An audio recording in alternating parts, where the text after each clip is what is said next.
சிம்சோனை பெலிஸ்தரின் நாட்களில் இஸ்ரவேலை 20 வருஷம் நியாயம் விசாரிக்க செய்தவரே உமக்கு ஸ்தோத்திரம்.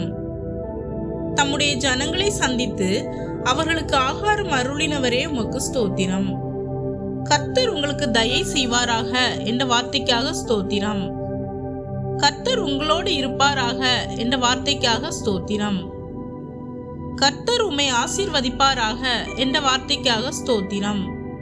போவாஸ் கண்களில் ரூத்துக்கு தயை கிடைக்க செய்தவரே உமக்கு ஸ்தோத்திரம்.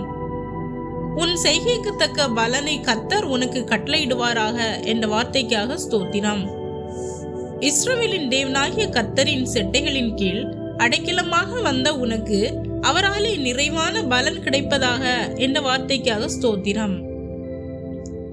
உயிரோடு இருக்கிறவர்களுக்கும் மரித்தவர்களுக்கும் தயவு செய்கிற கர்த்தராலே அவன் ஆசீர்வதிக்கப்படுவானாக என்ற வார்த்தைக்காக உமக்கு ஸ்தோத்திரம்.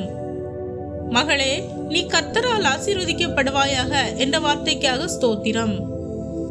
உன் முன்னின நற்குணத்தை பார்க்கிலும் உன் பிந்தின நற்குணம் உத்தமமாய் இருக்கிறது என்ற வார்த்தைக்காக ஸ்தோத்திரம்.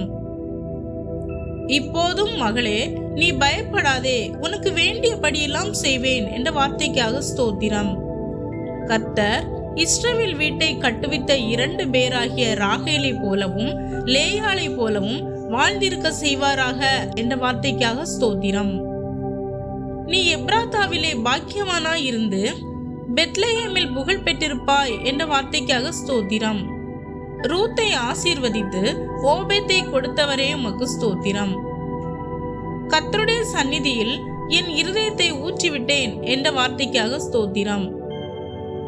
சமாதானத்துடனே போ, நீ இஸ்ரவேலின் தேவனிடத்தில் கேட்ட உன் விண்ணப்பத்தின்படி அவர் உனக்கு கட்டளையிடுவாராக என்ற வார்த்தைக்காக ஸ்தோத்திரம்.